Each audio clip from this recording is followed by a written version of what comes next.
Hello, good morning, everybody. Welcome to the Flourishing Workplace webinar podcast. We have Shane Wenzel here. It is such a delight for me to introduce Shane. Shane and I connected on LinkedIn back in 2019. He had sent me a personalized invite. He'd seen a post with Rob Detford, a great friend of mine. At that time, Shane, as amazing as he is, sent a personalized LinkedIn invite. I was like all over the, floor about that. I was jumping up and down. And, without further ado, Shane has been a rock star in in so many things that he's been doing. Just give me a couple moments. My screen was going a little wonky here.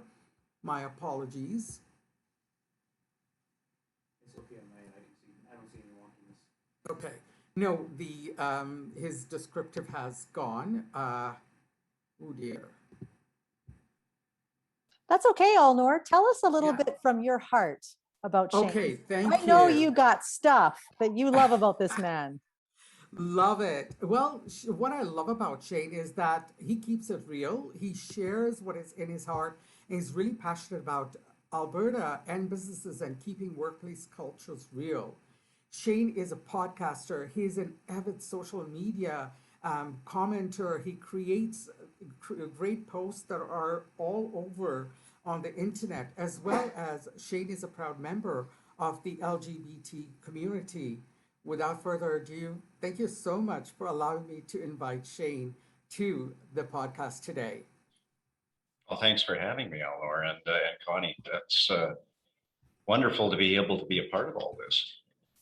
Well, we're thrilled that you're here because when we thought about who could we bring in that would just, cut the BS and really talk to us about what it takes to create some really great places to work.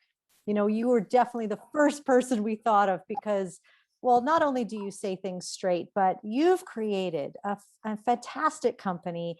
Actually, one of my friends, Trisha, she works in Shane Homes. Oh, Nothing but wonderful things to say about you. And so I thought that was really powerful that somebody is singing your praises. They see what you do behind the scenes, and that's very powerful. And so I was curious about what is your why? Like, why do you care about creating great places to work? Where does that come from?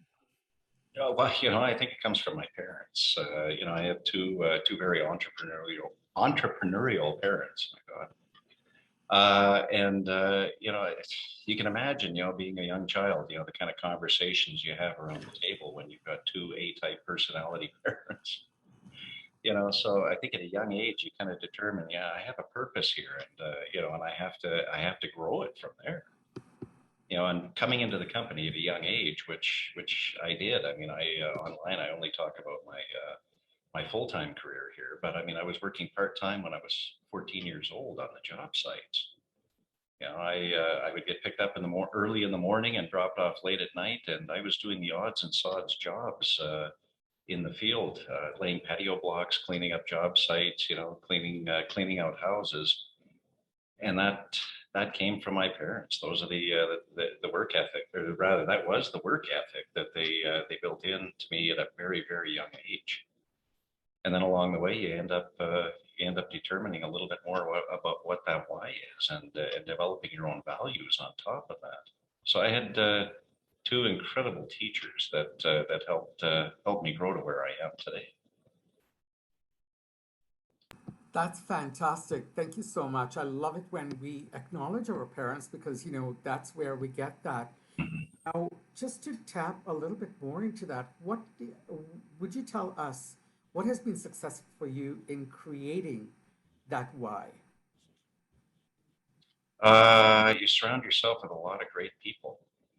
And I had to, that takes a few years to learn, because as you can imagine, I've been doing this for 31 years, and we didn't have the same kind of coaching that we would have today that we did back then. So again, I'm relying a lot on my parents, but getting involved with peers in a business group really helps you develop that out even further, because you're able to pull experiences from different age groups in various industries where you can help kind of build that culture in your company that you're so proud of.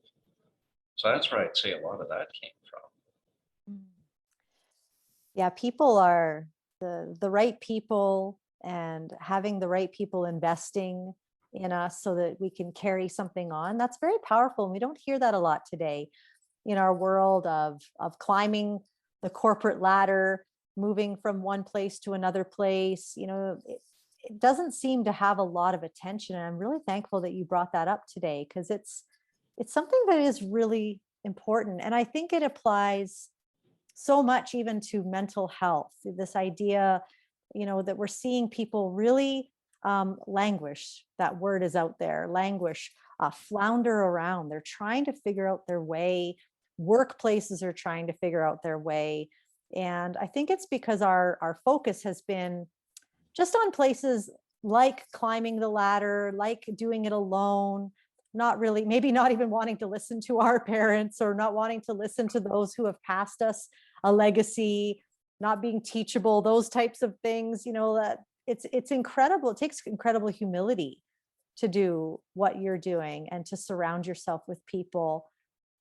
When it comes to, say, mental health right now, it's such a thing that everyone's talking about, and we hear about crisis around mental health. You as a business owner, what are some of the things that you're noticing around mental health in the workplace? Well, I mean, we had the best example to work from over the past year and a half with lockdowns in effect, and that took a toll on people for sure. It did, not only professionally but personally.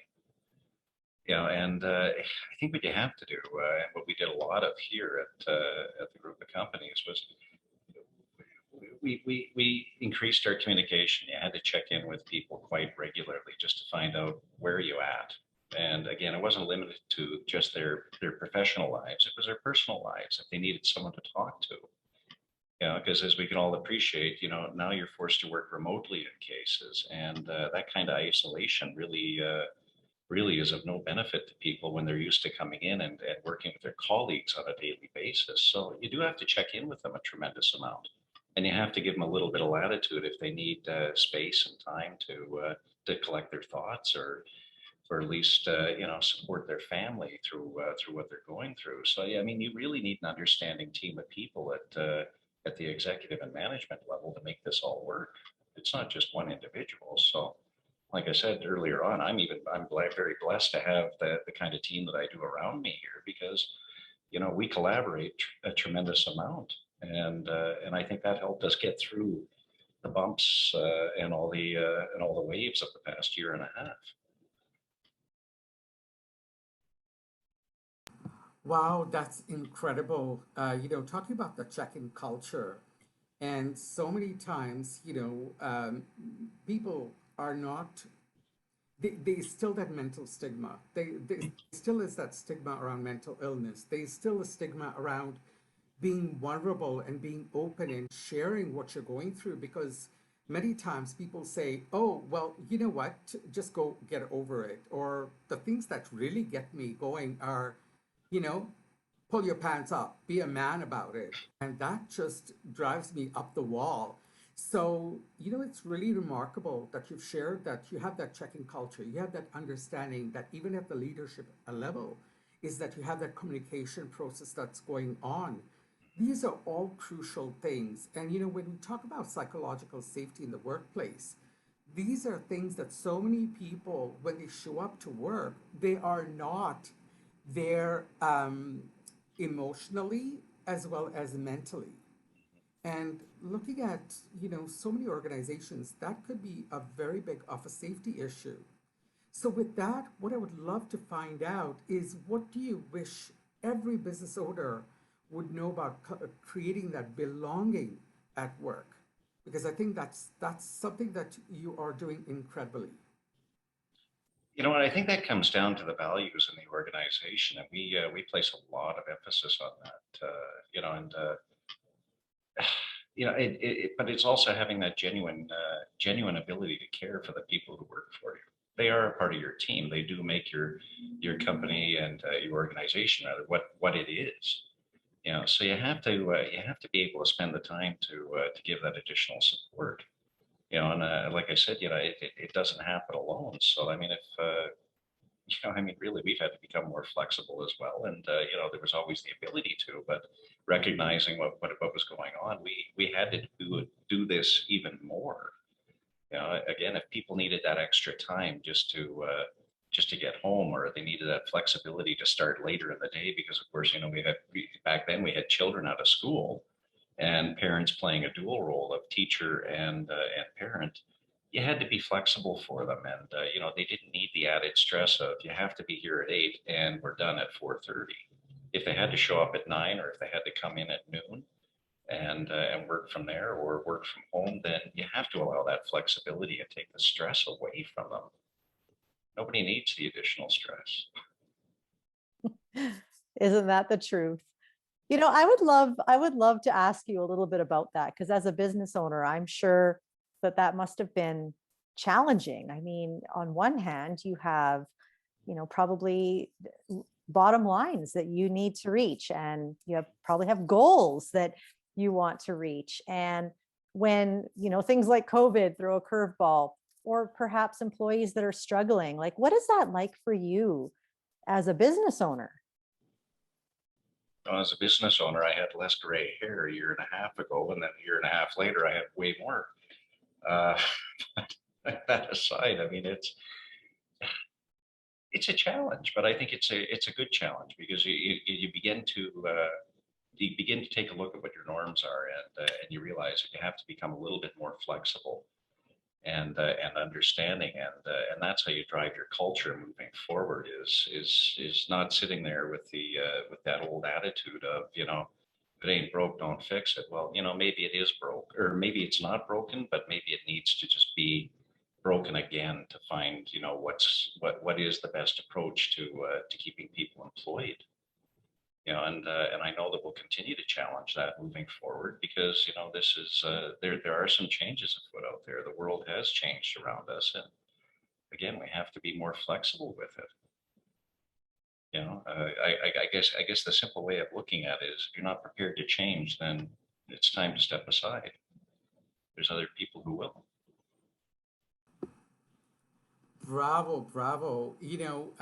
That was on one of the articles I'd read about you, that if you're not willing to change, you need to step aside. And you're talking about uh, how many years now in with the Shane Homes? For me personally, 31. And did you start as a 1 month old, or by the way, you're doing it quite well? Well, yeah, it seems like that, and I'll tell you what, 31 years have gone incredibly quick. But I was pretty much out of high school when I started with the company, and I didn't start with the company first thing. I actually went to work with my mother in market research for the first 6 9 months, just to get a better understanding of that. And then I came into the company as a marketing assistant under my father, Cal. And if you ever want to challenge, and I'm sure a few people out there can appreciate this, go work under your father and learn everything that you know from him. For the first 2 3 years, that in itself is a challenge as you work with family, but your father more importantly, because the expectations are up here. Thank you again for sharing that. What you said just a few minutes ago was, maybe it needs to be broken again. Mhm. Now, though, that just gave me goosebumps, because so many times business leaders are not willing to step into that uncomfortable. Can you tell us about a time when you had to do that, and what that was like, and how it ended up? You know what? That's almost an everyday thing here. On a smaller scale, when you look at our business model, it's very product driven. Or I shouldn't say. Let me back up here. Not our business model, but generally our industry is very product and very marketing driven. Where we have to break it is, customers expect to have a positive experience when they're building a home. This is the largest purchase they're going to make in their entire lives. So why isn't it fun? Why is it stressful? And that's what we're working towards right now, and we have been for a number of years. But I think there's been enough changes over the past couple of years that really necessitate that focus on, you know, being the best we can be and creating that positive customer experience or even that individual customer experience in purchasing a new home. You know, and I'm sure there's a few people out there that can appreciate this. You know, thankfully we went through what we did with COVID and lockdowns because it did really challenge what the norm was originally. We're able to to start implementing different technology that would be a benefit to the customer and make that experience a more positive one in general. You know, and that was maybe 2-3 years away, and we managed to implement it over the past year just because we had to. So I actually welcome that. There are some positives that have come out of all of this. Hmm. I love the idea of making home buying fun, because you're right. It It's should real. be. It should be. It's a joyful time. You're buying a place where you're going to dwell and create story. I mean, you're so right. When it comes to, like, I love that you shared that you started, really young, right out of high school. What would you say to your young leader self now that you've had 31 years? Well, I know I'm kind of throwing it at you, but I just Yeah, feel like you yeah. have so much to share on that. I think like a lot of people when you're young like that, you think you know it all right out of the chute. You know, so I guess my advice to me would be shut up and listen because you don't know it all. I mean, it takes a lifetime, and I see it. I see it even in my young son. He's 21, where they just want to go, go, go. They want to run the world tomorrow. It takes time. You need the knowledge. You need that experience. So sit back, relax, absorb it all. Is my advice there too. Is you don't know it all yet. You just have to take your time to learn it. Yeah, isn't that the truth? I can imagine that there's many who are on our live call right now who probably are experienced that, have experienced that for sure. Would anyone else concur? You've been there. Yes. That's what you would give. Yes. You have. Yes. Yeah. Well, it takes an incredible amount of courage and strength to lead a company. And so maybe just to close, what are some of the ways you lead yourself, the ways you practice, your own self-care, self-leadership? How do you stay sharp? Make sure you take time for yourself. I know it's easy to get caught up in, and we talked about this prior to the program starting, is that you do need a mental break. You do need a mental break. So, I mean, it's fun to get out there and get to all these events and participate in as many discussions as possible, but you do need to take time off for yourself and revitalize yourself. And I don't mean take a day or two. I mean, take a week or two, or even a month if you have to. Yeah, because you're no good to anybody if you're burned out, and you can't help them as much as you need them to help you. That's my advice. I love that. And welcome back from a month-long vacation in Montana, right? In Montana, yeah. Wow, You those want to get pictures away? Go away to Montana. those pictures were amazing. And I have a question over here from one of our participants here. How do you share that wisdom that you shared about downwards to make sure that the heart continues? That the heart continues within the company. I think it goes back to the values that you have in your organization. You hire the right managers around you who believe in those values, and they in turn hire the staff that also share those values, and that's how you keep the heart in the company. You're working all towards one common goal, and those values are the lifeblood of any organization. If you don't have them, I'd strongly encourage you to put them together. And they're not going to be perfect at first, and they're going to be refined over time. And the people who work with you will help you refine them. So do that. Hmm. Well, I think one thing I respect so much about you, Shane, from what I see, is that you actually live these values that you have for your company, and it's really clear. You make it very evident what you stand for, and when you live something, I think it's easier to pass it on than trying to go back and what were those values again? Yeah. It is easy to pass them on, but at the same time, I mean, when you have people here who believe in them themselves, you hire people that way, you fire people that way. They become ingrained, and people help you develop your company even further. I mean, I've often said I want a company that can survive without me in place. And I think that's very easy from where we are today. That would be very easy to achieve if I wasn't here. Well, I mean, I went away for a month and we didn't seem to miss a beat. Yeah. Wow. I'm sure there are many business owners listening thinking that is a great goal.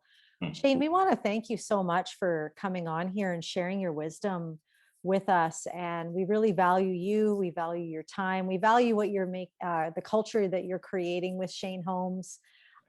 It's funny. I was just on Deerfoot Trail passing with my kids and passing Shane Homes. And I said, see that place, the man who runs that, he's solid. Just said that to my kids. So, thank you so much for being here. And just really briefly, before we all go, the reason why we wanted to bring Shane on today, and the reason why we do these podcasts once a month, we do them live, is we really want to put tools and ideas and strategies into your hands that makes this doable. Because at the end of the day, we all want this. Everything that you've said today, Shane, we all want that. I don't think there's many people who wake up and go, no, I actually want my business to fail. I want people to fail. Like, we want these things, and yet reaching them is sometimes different. And so one of the things with Flourishing Workplace is that we really believe that we change the world by changing the workplace, because the ripple from the workplace is substantial. I mean, you're affecting homes, you're affecting children and parents, and the ripple goes on into communities. The impact that the workplace has on culture itself is significant. And so just very quickly, if I could just mention that, just a couple of things about how we could support, come alongside, because we focus on three things. We focus on people. We really believe that people are very important. People are valuable. Yes. We need to remember that people are the reason why we're here. And of course, purpose, the purpose of companies, your purpose, and we're all about profit. I don't think we would make very good nonprofits. We believe that people should be profitable for what they do.